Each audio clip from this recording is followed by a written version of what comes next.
குருத்தோலைகளை பிடித்துக் கொண்டு அவருக்கு எதிர்கொண்டு போகும்படி புறப்பட்டு, ஓசன்னா கர்த்தருடைய நாமத்தில் வருகிற இஸ்ரவேலின் ராஜா ஸ்தோத்தரிக்கப்பட்டவர் என்று சொல்லி ஆர்ப்பரித்தார்கள்.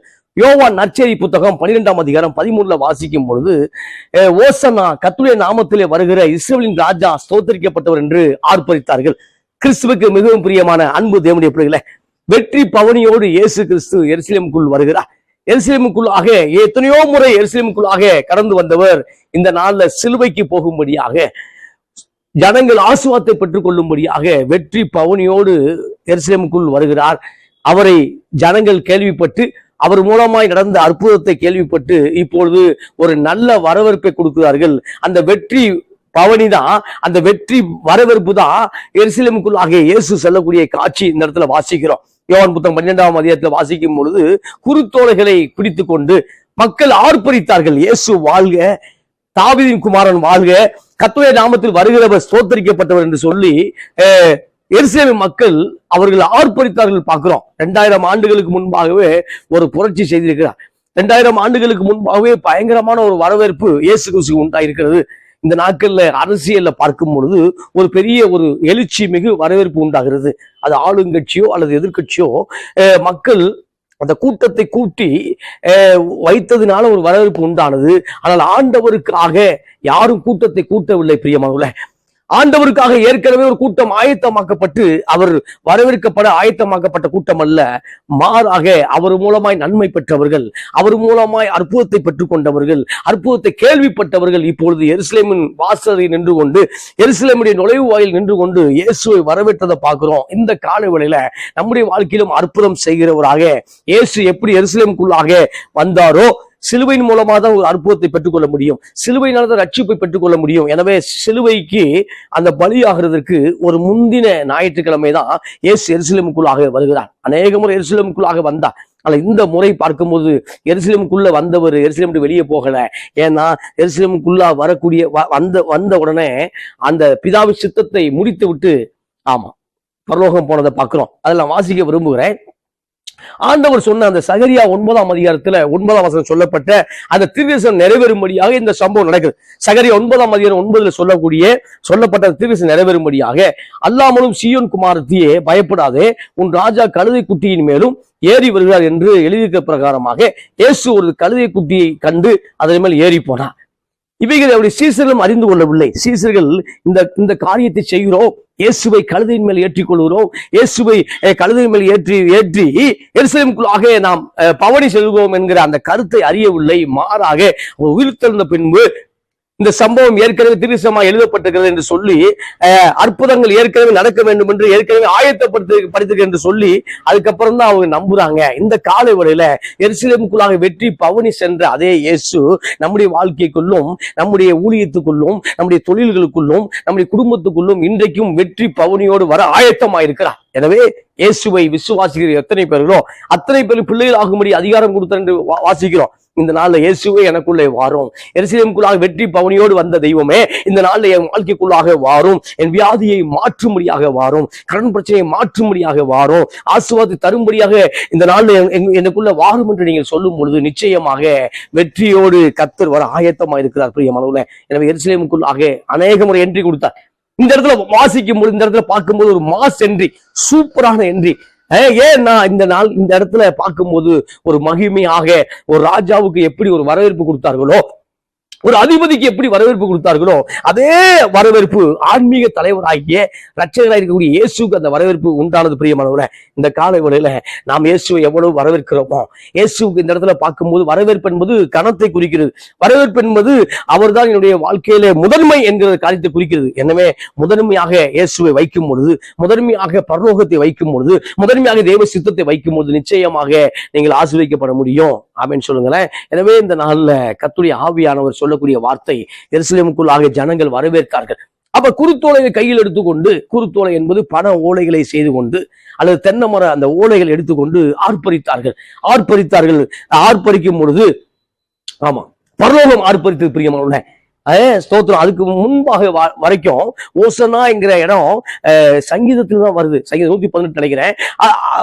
அநேக இடங்கள்ல ஓசனா வரவில்லை. ஆனா இந்த இடத்துல பார்க்கும் பொழுது ஓசனா என்று சொல்லுகிறார். ஓசனா என்பதற்கு விடுவித்தரலும், ஓசனா என்பதற்கு ரட்சித்தரலும், ஓசனா என்பது எனக்கு உதவி செய்து சகாயம் பண்ண வேண்டும் என்று ஆண்டவரேன்னு சொல்லி அவர் ஓசனா என்று சொல்லி ஆர்ப்பரிக்கிறத பார்க்கிறோம். கிறிஸ்துவுக்கு மிகவும் பிரியமான அன்பு தேவனுடைய பிள்ளைகளே, இந்த காலை வேளையில நீங்கள் ஆர்ப்பரிக்க வேண்டும் என்று தேவன் விரும்புகிறார். நீங்கள் சப்தமாய் துதிக்க வேண்டும் என்று விரும்புகிறார். அதுல வாசிக்கிறேன், மார்க் புத்தகம் 11ஆம் அதிகாரத்துல வாசிக்கும் பொழுது தேவன் அழகா சொல்றாரு, அவர்கள் எருசலேமுக்கு சமீபமாய் சேர்ந்து, மார்க் 11ஆம் அதிகாரம் 1ல இருந்து வாசிக்க விரும்புறேன்.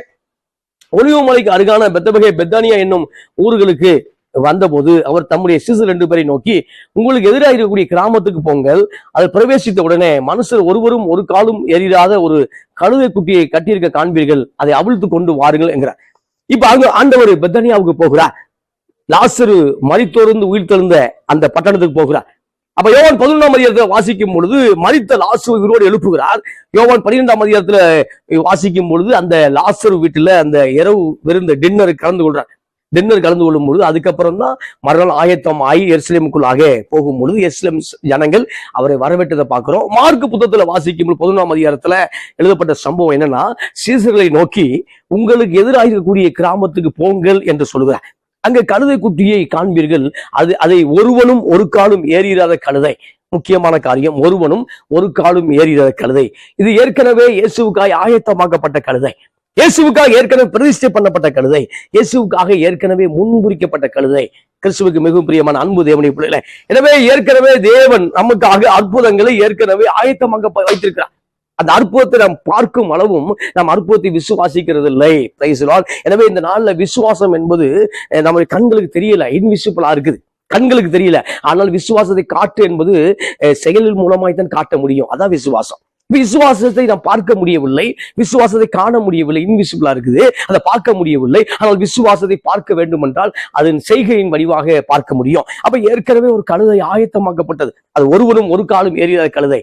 கிறிஸ்துவுக்கு மிகவும் பிரியமான அன்பு தேவனுடைய பிள்ளைகளே, அந்த கழுதைக்கு தேவன் ஒரு சித்தத்தை வைத்திருந்தார். இந்த நாள்ல உங்கள் மேலும் என் மேலும் உங்களுடைய குடும்பத்தின் மேலும் தேவன் ஒரு சித்தத்தை வைத்திருக்கிறார். சித்தத்துக்கு வெளியே நீங்கள் இல்லை, சித்தத்துக்குள்ளாக இருக்கிறீர்கள். சித்தத்துக்குள்ளாக இருக்க வேண்டும் என்றால் என் வாழ்க்கை முழுவதுமாக இயேசுவுக்கு அர்ப்பணிக்கும் பொழுதுதான், அந்த அர்ப்பணிப்பு தான் அது ஆசுவத்துக்கு நேராக என்னை கொண்டு போகிறது பிரியமானவர்களே. எனவே இந்த இடத்துல வாசிக்கும் பொழுது இந்த கழுதை அர்ப்பணிக்கப்பட்ட கழுதை, இந்த கழுதை உண்டாக்கப்பட்ட நோக்கமே இயேசுவை சுமந்து கொண்டு போக வேண்டும். சூப்பர்ல, வா, இயேசுவை சுமந்து கொண்டு போக வேண்டும் என்பது பிதாவை சித்தமா இருக்கிறது. எத்தனையோ கழுதைக்கு இந்த வாய்ப்புகள் இல்லை, எத்தனையோ கழுதைகளுக்கு இந்த வாய்ப்பு இல்லை. ஆனால் ஒரே ஒரு கழுதை, அது ஒருவனும் ஒரு காலம் ஏறி இருக்கவில்லை. முதல் முறையாக இயேசுவின் பயணத்துல அந்த கழுதை பங்கு பெறுவது பிரியமானவர்களே. எனவே இந்த கால உரையில எத்தனையோ பேர்களை இயேசு தெரிந்து கொள்ளவில்லை, ஆனா உங்களையும் என்னையும் தாயின் கற்பத்துக்கு முன்பாகவே தெரிந்து கொண்டாரே. எனவே ஒரு இழப்பை பார்த்தும் பொழுது ஐயோ, இயேசுவை தேடி வந்ததுனால ஒரு இழப்பு, திருச்சபைக்கு போனதுனால ஒரு இழப்பு என்று ஒரு தேவையில்லாத ஒரு வைராக்கியத்தை பிசாசு கொண்டு வந்து கொண்டிருக்கிறார். இயேசுவை தேடுவதற்கு முன்பாக மரணம் சம்பவிக்கவில்லையா? இயேசுவை தேடுவதற்கு முன்பாக இயேசுக்குள்ள வருவதற்கு முன்பாக நஷ்டம் ஏற்படவே இல்லையா? இயேசுவை தேடி திருச்சபைக்கு வருவதற்கு முன்பாக எந்த விதமான காரியம் அசம்பாதி சம்பவிக்கவில்லையா? இயேசுவை தேடி வரும்போது ஏதோ சின்ன காரியம் வந்த உடனே சாத்தான் என்ன செய்யறான்னா அது பெரிதாக உங்கள் முன்பாய் காட்டுகிறார் பிரியமானவர்களே. எனவே பிசாசின் ஆலோசனையும் திட்டங்களையும் மனிதனுடைய ஆலோசனை திட்டங்களையும் தள்ளி விட்டுட்டு கர்த்தர் இந்த நாள் அற்புதங்களை செய்ய எனக்கு ஆயத்தமா இருக்கிறார் என்று விசுவாசிக்கும் பொழுது நீங்கள் அற்புதத்தை பெற்றுக்கொள்ள முடியும். இப்ப கழுதையை பார்க்கும் பொழுது இயேசுவுக்காய் ஆயத்தமாக கட்ட கழுதை. அப்ப ஆண்டவர் சொல்லி அனுப்புறாரு, நீங்க போங்க, ஒருவனும் ஒரு காலும் ஏறிய கழுதை. இந்த கழுதை இப்ப ஃப்ரெஷ்ஷா இயேசுவை சுமந்து செல்ல ஆயத்தமாயிருக்கிறது. எனவே தேவ சித்தத்தை சுமந்து செல்ல ஆயத்தமாயிருக்கிறீங்களா? அருமையான சகோதரா, அருமையான சகோதரியே, அருமையான ஊழியக்காரனே, தேவனுடைய சித்தத்தை செய்வதற்கு நீ ஆயத்தமாயிருக்கிறாயா? அதுல வாசிக்கிறேன், ஸ்தோத்திர ஆண்டு சொல்லும் பொழுது அந்த கழுதை கட்டி இருக்கிறதை காண்பீர்கள். கழுதை கட்டப்பட்டிருக்கிறது பிரியமானவர்களே. இப்ப அவிழ்ப்பதற்காக இயேசு தம்முடைய சீசரை அனுப்புகிறார். இந்த காலை வேளையில உன்னை கட்டி வைத்திருக்கிற அந்த கடன் பிரச்சனை, உன்னை கட்டி வைத்திருக்கிற அந்த அவிசுவாசமான ஆவிகள், உன்னை கட்டி வைத்திருக்கக்கூடிய அந்த சத்துருக்களிலிருந்து உன்னை விடுவிக்கும்படியாக தேவன் தம்முடைய ஆவியானவரை, தேவன் தம்முடைய தூதனை இந்த காலை வேளையில அனுப்புகிறார். உன்னை கட்டி வைத்திருக்கிற பாவங்களை, உன்னை கட்டி வைத்திருக்கிற ஏதோ ஒரு காரியங்களை அவிழ்க்கும்படியாக தேவன் தம்முடைய திரு தூதர்களை அனுப்புகிறார். பைசலால் இங்க பார்க்கும்போது கட்டி வைக்கப்பட்ட கழுதை அவிழ்க்கும்படி அப்போஸ்தலரை அனுப்புகிறார், சீசர்களை அனுப்புகிறார். அனுப்பும் பொழுது ஏன் கட்ட அவுளுக்கிறீங்க சில பேர் கேட்பான். ஆமா, ஏன் நன்மை நடக்குவதற்கு ஆயத்தமாக இருக்கும் பொழுது பாஸ்டிங் பிரேயர் போட்டு ஜெபம் பண்ணும்போது சில பேர் கேட்பான். ஆமா, பாசிங் போடுறதுல நன்மை நடந்துருமோ, அதிகமா ஜெபிக்கும் போது நன்மை நடந்துருமோ, திருச்சபை போறதுனால நன்மை நடந்துருமோ என்று கேட்டுக்கொண்டிருப்பார்கள். அது வரைக்கும் கட்டி வைத்திருக்கக்கூடிய கழுதையை அவிழ்க்கும் பொழுது என்ன செய்யறான்னா, இது யாருக்கு, ஏன் கட்டு அவிழ்க்குறேன்னு கேட்பான். எனவே இந்த நாள்ல சில நன்மைகள் வரும் பொழுது சில பிரச்சனை வரும். ஆனால் சோர்ந்து போகாதீங்க. கர்த்தர் இந்த நாள்ல அற்புதங்களை செய்ய ஆயத்தம் இருக்கிற சகோதரா. உடனே அதை பார்க்கும்போது கழுதையை கட்டி இருக்க காண்பீர்கள், அதை அவிழ்த்து கொண்டு வாருங்கள், ஏன் இப்படி செய்தீர்கள் என்று ஒருவன் உங்களிடத்திலே கேட்டால் இது ஆண்டவருக்கு வேண்டும் என்று சொல்லுங்கள், உடனே அதை இவ்விடத்தில் அனுப்பி விடுவான் என்று சொல்லி அவர்களை அனுப்பினார். அவர்கள் போய் வெளியே இருவழி சந்தையில் வாசலருகே கட்டி இருக்கக்கூடிய அந்த குட்டியை கண்டு அதை அவிழ்த்தார்கள். இங்க பார்க்கும்போது அப்ப கட்டப்பட்ட கழுதை, பிரியமானவர்களே, கட்டப்பட்ட கழுதையை ஆண்டவர் என்ன செய்யறது, அவிழ்க்கிறார். கட்டப்பட்ட கழுதையை அவிழ்க்கும்படியாக தம்முடைய சீசரை அனுப்புறாரு. அதே மாதிரி கட்ட அவிழ்க்கும் பொழுது, ஏன் அவிழ்க்கிறீங்க, கட்டையே அவிழ்க்கிறீங்கன்னு சொல்லி ஒருவன் கேட்கிறார். கேட்கும் போது இது ஆண்டவருக்கு வேண்டும் என்று சொல்லும் பொழுது அந்த கட்டுகளை அந்த அந்த அந்த கேள்வி கேட்டவன் அதை அனுப்புறதை பார்க்கிறோம். இந்த காலை வேளையில நம்முடைய வாழ்க்கையில நல்ல காரியம் நடக்கும் போது சில பிசாசுகள் கேள்வி கேட்கும். ஆமா, சில காரியங்கள் எதிர்மறையான காரியங்கள் அமையும். எனவே சோர்ந்து போயிடக்கூடாது. ஆமா, நன்மை வரும் பொழுது சில அந்த தீமைகள் வருவதை போல பிசாசு காட்டக்கூடிய காரியத்தை பார்த்து, அந்த சூழ்நிலையை பார்த்து, அந்த பட காட்சிகளை பார்த்து சோர்ந்து போயிடக்கூடாது. அது தைரியமாய் செய்ய தேவன் விரும்புகிறார். எனவே பார்க்கும்போது இவங்க அந்த கழுதை அவிழ்க்க போகிறார்கள். போகும்பொழுது பார்க்கும்போது இருவழியிலே கட்டப்பட்ட கழுதை, ஆமா, இருவழி சந்தியில கட்டப்பட்ட கழுதை. அந்த கழுதை பார்த்து கொண்டிருக்கிறது, என்னுடைய எதிர்காலம் இந்த பக்கமா, என்னுடைய எதிர்காலம் இந்த பக்கமா என்று சொல்லி 2 வழி அந்த கழுதை பார்த்து கொண்டிருக்கிறது. பிரியமானவர்களே, ஏன்னா ஆமா, இயேசுவை தேடி வந்து விட்டேன், ஆமா, அதை விட்டு வந்து விட்டேன், இப்போது இதையும் இவர் அற்புதம் செய்ய வாய்ப்பு இல்லாமல் இருக்கிறது, அங்கேயும் விட்டு விட்டேன்னு சொல்லி ஒரு குழப்பம். இந்த கழுதைக்கு அதே தான். எருசலேமுக்குள் போகலாமா அல்லது பெத்தானியாவிலே இருக்கலாமா, இந்த பகுதியிலே இருக்கலாமா என்று சொல்லி ஒரே குழப்பத்தோடு அந்த கழுதை இருக்கிறது. அந்த தேவ ஆவியானவர் குழப்பத்தின் எனவே கழுதை இருவழி சந்தியிலே கட்டப்பட்டிருந்தது. வாய்ப்புக்காக அந்த கழுதை பார்த்து கொண்டிருந்தது. தேவன் தம்முடைய சீசர்கள் அனுப்பி அதுக்கு ஒரு சரியான ஒரு வாய்ப்பை கொடுத்தார். பிரியமானவர்களே, இந்த காலை வேளையில நமக்கு ஒரு நல்ல வாய்ப்பை கர்த்தர் தரும்படியாக ஆயத்தமாயிருக்கிறார். அதே போல அவர்கள் போய் அந்த கழுதையை அவிழ்த்து கொண்டு வருகிறார்கள். இப்போது கழுதை பெத்தானியாவில் இருக்க வேண்டிய அவசியம் இல்லை, மாறாக எருசலேமுக்கு நேராக போகும்படியாக தேவன் ஒரு ஆயத்தத்தை வைத்திருந்தார். இந்த காலை வேளையில நீங்கள் பெத்தானியாவில் இருக்க வேண்டிய விருப்பம் அல்ல, தேவனுக்கு நீங்கள் பெத்தானியாவில் தங்கியிருப்பது விருப்பம் அல்ல, நீங்கள் எருசலேமுக்குள்ளாக போக வேண்டும் என்று தேவனுடைய விருப்பமாக இருக்கிறது. அதை வாசிக்கிறேன். மார்க்கு புத்தகம் 11ஆம் அதிகாரம் 6-7 வாசிக்கும் பொழுது, இயேசு கற்பித்தபடியே அவர்கள் உத்தரவு சொன்னார்கள். அப்பொழுது அவர்களை போக விட்டார்கள். அவர்கள் அந்த குட்டியை இயேசுவிடத்திலே கொண்டு வந்து அதன் மேல் தங்கள் வஸ்திரங்களை போட்டார்கள். அவர் அதன் மேலே ஏறி போனார். தங்களுடைய வஸ்திரத்தை விரிக்கிறாங்க. ஆமா, ராஜாவுக்கு ஒரு நல்ல வரவேற்பு இருக்கிறது போல இயேசுவுக்கு ஒரு நல்ல வரவேற்பை கொடுத்தார்கள். தேவகுமாரனுக்கு ஒரு நல்ல வரவேற்பை கொடுத்தார்கள். இந்த நாள்ல நாமும் தேவனுக்கு ஒரு நல்ல கனத்தை கொடுக்க முடியாது தேவன் விரும்புகிறார். திருச்சபைக்கு ஆமா சரியான நேரத்துக்கு போகிறோமா, அது சரியான நேரத்துல நாம் பங்கெடுக்கிறோமா, அது எல்லாவற்றிலும் தேவனுக்கு ஆமா தசமமாகுங்கள், எல்லாவற்றுக்கும் தேவனுக்கு சரியான காரியத்தை செய்கிறோமா என்று நாம் எண்ணி பார்க்க வேண்டும். எண்ணி பார்க்கும் பொழுது அந்த கழுதைக்கு ஒரு நல்ல வாய்ப்பு கிடைத்தது போல நிச்சயமாய் கர்த்தர் நமக்கு ஒரு நல்ல வாய்ப்பை கொடுக்க ஆயத்தமும் இருக்கிறார். எனவே அவர்கள் வரவேற்றார்கள். அநேகர் பார்க்கும்போது தங்கள் வஸ்திரங்களை கீழே விரிக்கிறாங்க. ஆமா, பெட்ஷீட்டை விரிச்சுதான் வஸ்திரத்தை, அவங்க வஸ்திரம்னா பேண்ட் ஷர்ட் கிடையாது, அவங்க வஸ்திரம்னா அங்கி. ஆமா, இன்னைக்கு பார்க்கக்கூடிய அந்த மத்திய கிழக்கு நாடுகளில் போட்டக்கூடிய அந்த அங்கி, அவங்க வழியில் அந்த அங்கியை விரித்து விட்டார்கள், வஸ்திரங்களை விரித்து விட்டார்கள். அதுல மேல இப்போ கழுதை என்ன செய்ய நடந்து போறதை பார்க்கிறோம். அப்ப கழுதை நினைக்கிறது ஒரு பெரிய வரவேற்பு.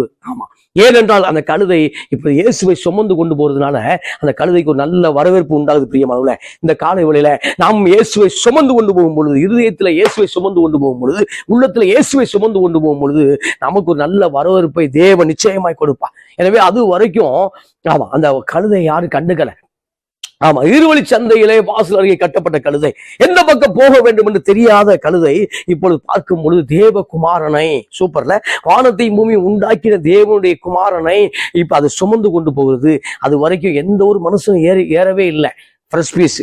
ஆமா, பிரதிஷ்டை பண்ணப்பட்ட கழுதை, அர்ப்பணிக்கப்பட்ட கழுதை. இப்ப பார்க்கும் பொழுது தேவனுடைய குமாரனை சுமந்து கொண்டு போகும் பொழுது இப்ப கழுதைக்கு பயங்கரமான வரவேற்பு. இயேசுவுக்கு இருக்கக்கூடிய வரவேற்பு தான் அந்த கழுதைக்கு கிடைச்சது. இயேசுவுக்கு என்ன வரவேற்பு கிடைச்சதோ அதே இயேசுவுக்கு என்ன அப்படி கண்கள் அந்த நல்ல காட்சியை பார்த்தாதோ அதே காட்சி அந்த கழுதையும் பார்க்குது. பிரியமானவர்களே, எனவே இந்த காலை வேளையில உங்களை கழுதைன்னு சொல்ல வரல, என்னையும் கழுதைன்னு சொல்ல வரல. இயேசுவை சுமந்து கொண்ட அந்த பிராணிக்கு, இயேசுவை சுமந்து கொண்டு போன அந்த அனிமலுக்கு ஒரு நல்ல வரவேற்பு உண்டாகும் என்றால் தேவனாகிய கர்த்தருடைய தேவனாகிய கர்த்தரின் சத்தத்தை நாம் கேட்டு இன்றைக்கும் நாமும் அவரை இருதயத்தில் சுமந்து கொண்டு போகும் பொழுது, குடும்பத்துல சுமந்து கொண்டு போகும் பொழுது, என்னுடைய வேலை வாய்ப்பு காரியங்கள் எல்லா காரியங்களும் கர்த்தர் சுமந்து கொண்டு போகும் பொழுது நிச்சயமாக நாம் அந்த ஸ்தோத்திரம் குழப்பத்தோடு வாழ வேண்டிய அவசியம் இல்லை. இப்பொழுது கழுதை தெளிவாக இருக்கிறது. ஏனென்றால் அது ஏற்கனவே எருசலேமுக்காக தான் ஆயத்தமாக்கப்பட்டது. தேவனுடைய குமாரனை சுமந்து கொண்டு போக வேண்டும். அந்த கழுதையுடைய பிரயாணமே எருசலேமுக்கு நேராக தான். இந்த நாள்ல ஒருவேளை என்னுடைய பிரயாணம் தெரியாமல் என்று சோர்ந்து வரக்கூடிய அருமையான சகோதரா சகோதரி, பிரயாணம் எங்க போக வேண்டும் என்று, தேவ சித்தம் எங்க போக வேண்டும் என்று தெரியாமல், என்னுடைய அடுத்த நகர்வு எங்க போக வேண்டும் தெரியாமல் ஒருவேளை நீங்க இருந்தீங்கன்னா, கர்த்தர் உங்களுக்கு நல்ல நகர்வு தருதான்னு சொல்றேன். திருவிசமாய் கர்த்தர் பேசுகிறார், ஒரு நல்ல நகர்வை தருகிறார். அதுக்கு நீங்களும் நானும் செய்ய வேண்டிய காரியம் சுமந்து செல்ல வேண்டும். இயேசுவை சுமந்து சென்ற அந்த கழுதையை போல நாமும் சுமந்து செல்லும் பொழுது ஒரு நல்ல வரவேற்பு நிச்சயமாய் கிடைக்கும். பிரியமானவர்களே, சில காரியத்துக்கு நம்ம ஏன் வரவேற்பு இல்லைன்னா, நம்ம இன்னும் அதை சரியா ஒர்க் அவுட் பண்ணல. சில காரியத்தில் நம்ம இன்னும் விசுவாசிக்கவில்லை, இன்னும் ஆழமாக விசுவாசிக்கவில்லை. எனவே சில காரியத்துக்கு நமக்கு வரவேற்பு இல்லை, மக்கள் மத்தியில வரவேற்பு இல்லை, அல்லது ஒரு காரியத்துல வரவேற்பு இல்லை. அதுக்குரிய கிருபை நம்ம நாடல, அதுக்குரிய திறமையை நம்ம வளர்த்து கொள்ளல. அப்ப அதுக்குரிய காரியத்தை நம்ம செய்யும் பொழுது நிச்சயமாய் ஒரு நல்ல வரவேற்பு உண்டாகும் என்று நான் உங்களோடு பேசுகிறேன். ஆமென். எனவே ஆமா, வரவேற்பு ஸ்தோத்திரம். உங்களுடைய ஸ்கில்ல, உங்களுடைய திறமையை வளர்த்துக்கொள்ள ஜெபம் பண்ணுங்க. ஞானத்துக்கு ஜெபம் பண்ணுங்க. சில காரியத்தை கையாளுவதற்கு தேவையான ஞானத்தை தாரும் என்று ஜெபம் பண்ணுங்க. நிச்சயமாய் கர்த்தர் அற்புதங்களை செய்வார். வாசிக்கிறேன் 11ஆம் அதிகாரம் அதுல 9 சொல்லும் போது, முன்னடப்போரும் பின்னடப்போரும் ஓசனா கர்த்தருடைய நாமத்தில் வருகிறவர் ஸ்தோத்திரிக்கப்பட்டவர் சொல்லி ஆர்ப்பரிக்கிறதை பார்க்கிறோம். இதை நீங்க வாசிக்கும் பொழுது அழகான ஒரு பகுதியில் நான் வாசிக்க விரும்புகிறேன். மத்தேயு புத்தகம் 21ஆம் அதிகாரத்துல இதே சம்பவத்தை நம்ம என்ன செய்ய போறோம், வாசிக்கிறோம். மத்தேயு புத்தகம் 21ஆம் அதிகாரத்துல வாசிக்கிறேன். அப்ப முன்னடப்போரும் பின்னடப்போரும் 21:9 திரளான ஜனங்கள் தாவீதின் குமாரனுக்கு ஓசனா, கர்த்தருடைய நாமத்திலே வருகிறவர் ஸ்தோத்திரிக்கப்பட்டவர், உன்னதத்திலே ஓசனா என்று சொல்லி ஆர்ப்பரித்தார்கள். இங்க பார்க்கும்போது ஆமா, இந்த காரியத்தை 3 இடங்களை நான் உங்களுக்கு வாசிச்சு காமிச்சேன். யோவான் புத்தகம் 12ஆம் அதிகாரத்திலையும், மார்க் 11லையும், மத்தேயு 21ல வாசிச்சு காமிச்சேன். இப்ப இங்க பார்க்கும்போது தாவீதின் குமாரனுக்கு ஓசனா என்று சொல்லி வரவேற்கிறாங்க. வரவேற்கும் போது சில பேர்த்துக்கு அவர் யார் என்று தெரியவில்லை. இந்த காலை வேளையில அற்புதம் செய்யக்கூடிய இயேசு கண்ணுக்கு தெரிஞ்சும் அற்புதத்தை நம்பல, அற்புதத்தை பார்க்கல, அதனால யாரும் தெரியல. அவர் எருசலேமுக்கு பிரவேசிக்கையில் நகரத்தார் யாவரும் ஆச்சரியப்பட்டு இவர் யார் என்று விசாரித்தார்கள். ஒரு குரூப்பு வரவேற்குது, ஒரு குரூப்புக்கு யாருனே தெரியல. ஆமா, ஒரு குரூப்புக்கு நீங்க யாரும் தெரியுது, ஒரு குரூப்புக்கு யாருனே தெரியல. இங்க பார்க்கும்போது பரபரப்பாய் பேசப்பட்ட இயேசு யார் என்று அநேகருக்கு தெரிஞ்சு எருசலேமுக்கு. அவர் தெரிந்ததுனால தான் ஸ்தோத்திரம், தெரிந்ததுனால தான் அவர் வரவேற்றார்கள், அவருக்கு மரியாதை செலுத்தினார்கள், ஒரு பெரிய ஒரு ஃபங்க்ஷன் அரேஞ்ச் பண்றான். ஆனால் இங்கு பார்க்கும் பொழுது எருசலேமிலே பல பேருக்கு இயேசுவை குறித்து கேள்விப்படவில்லை, இயேசுவை யார் என்று விசாரித்தால். இந்த கால வேளையில அற்புதத்தை பெற்றுக்கொண்ட நீங்களும் நானும் அநேக நேரம் இனி வாய்ப்பு இல்லைன்னு சோர்ந்து போய் முக்காடு போட்டு உட்கார்ந்துருக்கிறோம். ஆமா, வீட்டுக்குள்ள உட்கார்ந்து இருக்கிறோம். ஏன்னா தேவன் யார் என்று தெரிந்த நாம் இப்பொழுது யார் என்று தெரியாதபடி கண்கள் மறைக்கப்பட்டிருக்கிறது. ஆமா, பவுலுக்கு கண் மறைக்கப்பட்டுருச்சு. அப்ப அனனியா வந்து ஜெபிக்கும் பொழுது அந்த கண்கள்ல இருந்து அந்த மீன் செதிலை போல விழுந்தது. இப்பொழுது பவுல் பார்வை அடைந்தவனாக ஸ்தோத்திரம் திருச்சபைக்கு பெரிய ஊழியக்காரனாக செயல்பட்டதை பார்க்கிறோம். இந்த கால வேளையில இயேசு யார் என்று சொல்லி பார்வை அடைய வேண்டும் என்று தேவன் விரும்புகிறார். இயேசு யார்? அப்ப ஒரு பக்கம் எருசலேமை பார்க்கும்போது பயங்கரமான வரவேற்பு உண்டாச்சு. அப்ப இன்னொரு பக்கம் பார்க்கும்போது எருசலேம்ல இவர் யார் என்று கேள்வி கேட்டதை பார்க்கிறோம். இந்த காலை வேளையில அநேக நேரம் அற்புதங்களை செய்த தேவனை மறக்கும்படி சில பிசாசு வல்லமை போராடி கொண்டிருக்கோம். அதெல்லாம் விட்டுட்டு தேவன் இந்த நாள்ல இன்னைக்கும் அற்புதத்தை செய்வார் என்று நீங்கள் விசுவாசமாய் அறிக்கை செய்யும் பொழுது தேவன் நிச்சயமாய் உங்களுக்கு அற்புதம் செய்வாராக. எனவே அதை வாசிக்க விரும்புகிறேன். அதற்கு ஜனங்கள் இவர் கலிலேயாவில் உள்ள நாசரேத்திலிருந்து வந்த தீர்க்கதரிசியாகிய இயேசு என்றார்கள். ஜனங்கள் சொல்றாங்க. அப்ப யார் என்று கேட்கும் பொழுது இவர் நல்லா எக்ஸ்பிளைன் பண்றாங்க. என்னன்னா, கலிலேயாவில் இருக்கக்கூடிய அந்த டிஸ்ட்ரிக்டை சொல்றான். இவர் அங்கிருந்து வரக்கூடிய இயேசு, தீர்க்கதரிசியா இயேசு என்று சொல்லி அவர்களுக்கு சொல்றதை பார்க்கிறோம். இந்த கால வேளையில நாம் சொல்ல வேண்டும், அற்புதத்தை செய்யக்கூடிய இயேசு இருக்கிறார். நாம் சொல்ல வேண்டும், பிசாசை பார்த்து ஆண்டவர் உயிரோடு இருக்கிறார், அவர் மரித்து போன தெய்வம் அல்ல, இன்றைக்கும் ஏங்கி கொண்டிருக்கிறார் என்று சொல்லி வாயை திறந்து சொல்லணும். அதே மாத்திரமல்ல, சில காரியத்தை நம்ம நம்பணும். ஆமா, நமக்குள்ளாகவே பேசணும். பல நேரம் சில அழுத்தங்கள் என்ன அப்படின்னா, இயேசு வாழ்க்கையை விட்டு வெளியே போயிட்டாருன்னு சொல்லி பிசாசு சொல்லக்கூடிய அந்த குழப்பத்தெல்லாம் விட்டுட்டு இயேசு இன்றைக்கும் அற்புதத்தை செய்வார் என்று நீங்கள் விசுவாசமாய் நம்பும் பொழுது அற்புதத்தை பெற்றுக்கொள்ள முடியும் பிரியமானவர்களே. எனவே இந்த நாள்ல நிச்சயம் தேவன் உங்களுக்கு வாழ்க்கையில் அற்புதங்களை செய்வார். எனவே குருத்தோலை ஞாயிறு என்பது ஒரு விசேஷித்த ஞாயிறாக இருக்கிறது.